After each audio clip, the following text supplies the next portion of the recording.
이제 몇 고비가 있을 것 같아요. 자, 남욱이 이제 그러니까 유동규가 얘기하기 시작하고 그다음에 남욱이 얘기하기 시작합니다. 두 사람이 저는 이제부터 키워드일 것 같아요. 관건이다. 김만배와 정영학. 김만배가 이제 풀려났죠. 풀려나자마자 아마 기자들이 득달같이 달라붙을 겁니다. 그럼 김만배의 딜레마는 뭐냐면 428억이에요. 428억을 온전히 보전할 수 있느냐 아니면 몰수당하느냐의 기로에 서 있거든요. 만약에 자기가 이것을 폭로하기 시작하면 428억은 저기 갑니다. 저 몰수합니다. 뇌물이니까요. 뇌물 공여니까. 그런데 단 자기의 형은 좀 감축이 되죠. 자백하기 시작하면. 그런데 428억을 택해서 왜냐하면 428억이 온전히 자기께 될 수도 있다.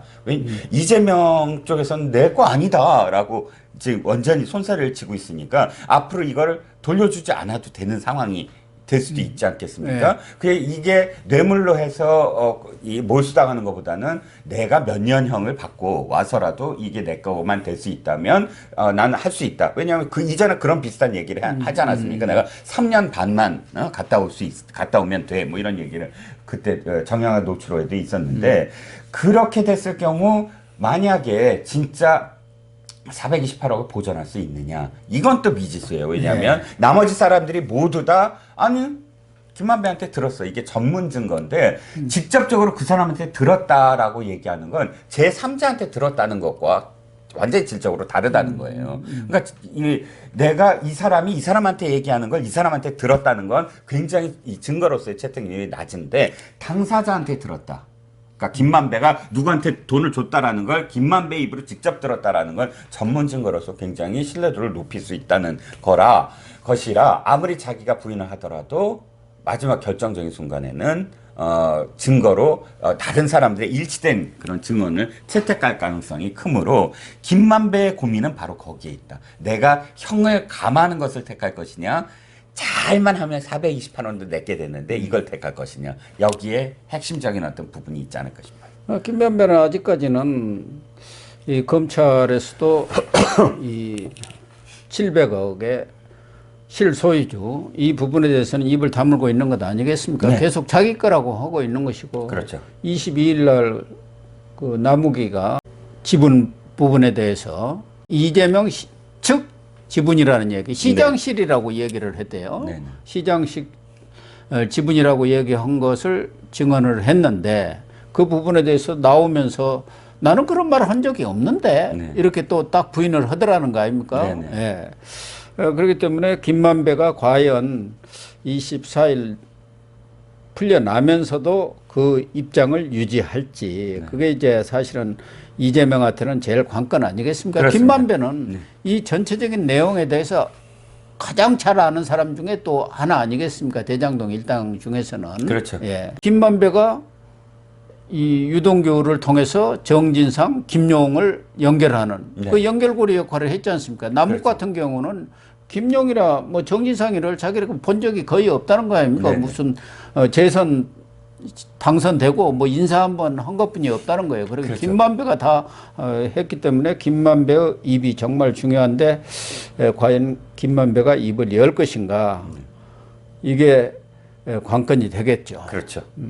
그리고 정영학도 마찬가지입니다. 정영학도 사실 김만배한테 직접적으로 이 모든 것들을 들은 당사자예요. 근데 정영학은 굉장히 영악했습니다. 행보가. 자기가 그걸 일일이 다 녹취를 해갖고 제일 먼저 검찰에 달려가서 일정 부분들 그러니까 자기한테 불리하거나 또는 전체적으로 이재명에 유리하거나 이런 부분들이 다 삭제를 하고 당신은 어쨌든 이정수 중앙지검장 시절 아닙니까? 네. 김태웅 팀장이고요. 수사팀장이. 그래서 그 내용을 주면서 자기는 훨씬 이 구속도 처음부터 안 되고요. 이런 상황이었습니다. 그런데 지금 상황 바뀌었잖아요.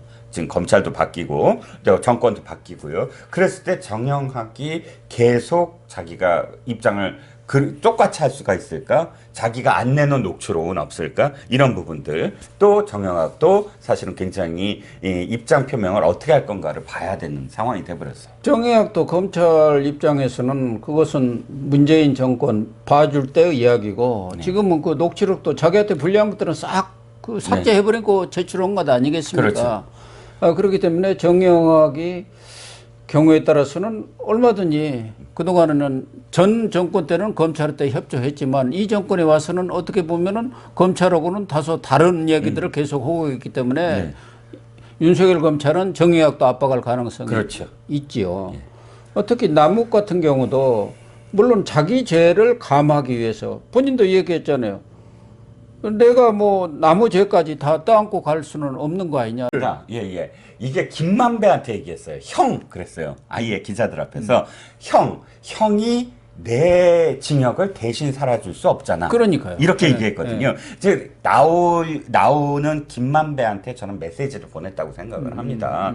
나는 당신이 이야기한 것에 대해서 더 많은 것을 알고 있고 얘기 지금부터 할 거야. 나하고 대질신문으로 계속 부딪힐 거야.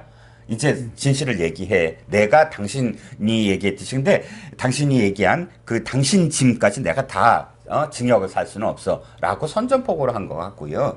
남욱은 사실 김만배한테 엄청나게 섭섭할 겁니다. 처음부터. 왜냐하면 이 대장동 가서 자기가 다 했거든요. 원래 수십 년 자기 지분이 전부터. 45%고 예. 그 뒤에 김만배가 들어가고 한 20% 줬는데 그게 완전히 뒤바뀌어 갖고 완전히 자기는 25%고 김만배가 49%로 가져가 버린 거 아닙니까? 그렇죠. 그러니까 얼마나 억울하겠어요. 뒤늦게 자기가 생각했더니 자기 구속되고 말해요. 중간에 2015년도에. 근데 김만배는 어엿한 경제지의 법조팀장이잖아요. 그래서 얘한테 이 로비를 맡기면 자기가 또다시 구속되는 일은 없겠다라고 생각을 하고 맡겨놨더니 웬걸 자기가 몸통이었는데 지가 몸통이래 이제는. 그러면서 넌 깃털이야. 너 요 지분만 먹고 빠져. 절대 나서지 마. 뭐 이렇게. 이재명이가 당신이 있으면은 사업권 안 준대. 그래 버릴 거 아닙니까? 예. 그러니까 저 남욱으로서는 기가 막히죠. 근데 더 기가 막힌 건 이거예요. 그래갖고 지가 다 알아서 하는 것처럼 했더니 428원을 묶어놓고 주저주저 하면서 안 준 거야. 그러니까 도리어 또 자기한테 또 와서 야, 이거 돈 마련해. 하니까 더 화가 나죠. 김만배가 원래 맡기로 한 거 자기가 또 여기저기 돈 끌어다가 2021년까지 돈을 거기다 줘야 되잖아요. 물론 자기가 또 이권 챙기려고 안양 쪽에 뭐를 해달라 뭐 해달라 하긴 했죠. 결론적으로 했을 때 남욱은 김만배한테 좋은 감정을 갖고 있을 리는 천부당 만부당하죠.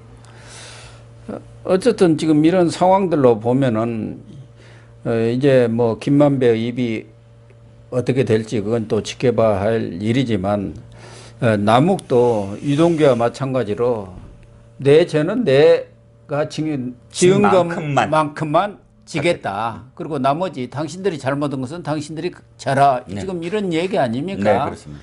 결국은 뭐 남욱 입장에서도 자기 형을 좀 줄이겠다. 나는 거기에 주된 임무, 주범이 아니라 그냥 종범에 불과했다. 이런 입장을 표명한 것으로 봐야 하는데 그러나 이 지금 남욱이 폭로하는 그 내용들을 보면 매우 구체적이고 사실적이었기 때문에 이재명으로서는 거기에 대응하기가 방어하기가 어려우니까 거기에 대해서 남욱이 이야기한 대로 위증죄 그것에 대해서 고발도 못하고 고소도 못하고 있는 거 아닙니까? 그렇죠. 이게 다 유동규가 한 말에 이 답이 나왔어요. 유동규가 풀려나자마자 기자들 만나잖아요. 그래갖고 막 특종 주잖아요. 한국일보에 특종 주고 그때 뭐라고 했냐면 흔적은 지울 수 없다. 흔적대로 아마 나타날 것이다. 그게 이겁니다. 예를 들자면 유동규가 남욱이 한 그런 폭로 중에 하나가 이거예요. 일식집이 있었다. 그게 2000 몇 년 몇 월 며칠이다. 일식집에 갔더니 유동규한테 내가 9천만 원을 줬다. 그랬더니 유동규가 그걸 들고 나가고 바로 옆방에 형들한테 줬다라고 하면서 9천만 원 주고 왔다. 그러니까 봉투를 줬는데 그 봉투가 없는 상태로 왔기 때문에 그 높은 분들 형들이 바로 정진상과 김영이라고 생각을 했다라고 증언을 했습니다. 아까 40억 중에 그 9천만 원이 들어가요. 자, 이게 무슨 뭐 소설 아니면 민주당 패널들처럼 이게 검찰이 강요해서 다 조작한 거예요. 이게 말이 안 되는 게 특정 시간 몇 월 며칠이라고 했어요. 특정 공간 일식집 당연히 일식집이 뭔지 얘기를 했을 거예요. 그리고 특정 방 두 사람이 있었어요. 그런데 생각을 해보세요. 유동규가 있고 그다음에 정진상, 김영이 있고 남욱이 있었다면 이 방에 먹은 것과 이 방에 먹은 걸 누가 냈겠어요? 당연히 남욱이 냈겠죠. 그러니까 남욱한테는 이 액수를 지불한 증거가 있어요. 그 일식집에. 당연히. 그리고 검찰이 그 일식집이 지금 있다가 하면은 그 당시에 주인이라든가 그 종업원까지 다 불러서 조사해갖고 다 증거를 갖고 있습니다. 그렇죠. 예. 지난번에 유동규가 정진상에게 저 술 사줬다, 뭐 그 나무기 직접 술 사줬다, 그걸 검찰이 일일이 다 확인했다는 겁니다. 예. 그래갖고 술집 종업원들의 증언까지도 다 확보를 한 상황이라는 거죠. 어쨌든 이재명으로서는 당 안팎에서 압력을 엄청나게 받고 있는데 그래서 정성호 좌장이 나섰더구만요. 네. 그 김용 그 부분에 대해서는 본인 스스로 사퇴하는 것이 맞지 않느냐. 그렇죠. 그러나 당내에서 무슨 단일 대우가 흐트러졌다, 뭐 깨졌다 이런 얘기는 사실이 아닙니다 하고 이렇게 손사래를 쳤더라고요. 그렇죠.